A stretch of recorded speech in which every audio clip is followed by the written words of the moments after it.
The morning sun filtered through the dust motes of the living room as Darlene prepared for a moment that could potentially rewrite the future of her entire family.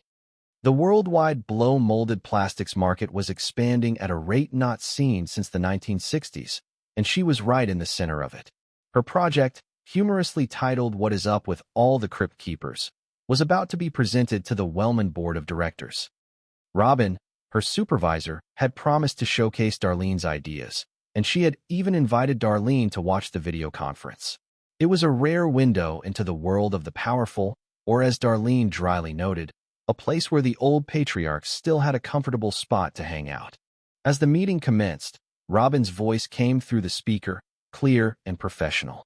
She reported with great happiness that production at the Landford plant had increased by 20%. She credited the team for their exciting ideas, but then, in a move that sent a wave of icy terror through Darlene, Robin invited her to speak directly to the board. Darlene was caught in a moment of pure vulnerability. She was wearing her oldest sweatpants, looking like what she called the bride of frankensock. Panic flared as she realized she had only 2 minutes to transform her surroundings and her appearance. The house became a blur of frantic activity.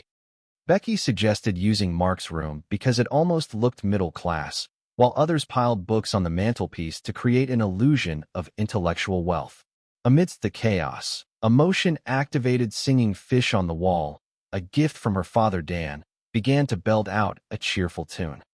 It was a scene of beautiful, messy desperation. When the camera finally turned on, Darlene put on her best professional persona. She claimed to be at her lake house, subtly hiding the humble reality of her true location. She spoke with heart and insight about motivating the line workers, suggesting simple gestures like coffee gift cards or a pinball machine.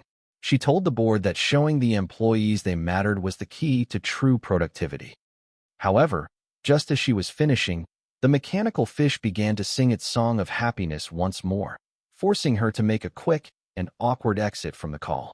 The aftermath was a physical collapse. Darlene felt her heart pounding like it was trying to escape her chest. Dizzy and breathless, she feared a heart attack.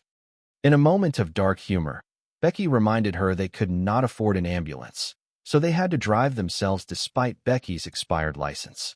It was later revealed to be a panic attack, a physical manifestation of the immense pressure Darlene felt to succeed for the sake of her children.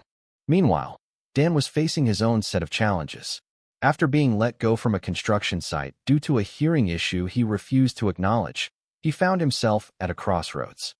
Synchronicity played its hand when Ben, who had recently inherited his father's hardware store and felt completely lost, needed help.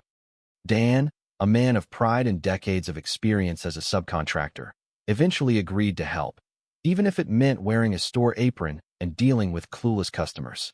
At the hardware store, Dan's expertise shone through. He was a natural, guiding homeowners through plumbing leaks and paint choices with a wisdom that only years of hands-on work could provide. However, a clash of egos with Ben led to a temporary departure. They eventually reconciled, with Ben admitting he needed Dan's knowledge and Dan realizing that his days of heavy labor were behind him. It was time for a new chapter in a different kind of vest. The family continued to navigate the complexities of life with their signature humor. Harris dealt with the sting of being ghosted by her wealthy boyfriend, Josh. With the support of Becky and Darlene, she confronted him, reclaiming her self-respect and proving that she deserved far more than a boy who was not man enough to face a goodbye. Young Mark was also struggling, his anxiety manifesting as physical pain. The doctor explained that a year of being bombarded by heavy information had taken its toll. Darlene realized that in her attempt to be honest with him, she had accidentally transferred her own anxieties. They made a pact to focus on the positive stories in the world, like the return of wildlife to peaceful places. The story came to a gentle close as Jackie resolved a long-standing grievance at the local cemetery, ensuring her sister's memory was protected from a petty neighbor's last laugh. At the dinner table, Dan debuted his new hearing aids, purchased from a pawn shop. He marveled at the clarity of the world, but noted with a wink that the best feature was the ability to turn the volume down whenever the family grew too loud. It was a quiet victory, a reminder that even in a world of plastics and panic, The bonds of family and a good sense of humor were the most durable materials of all.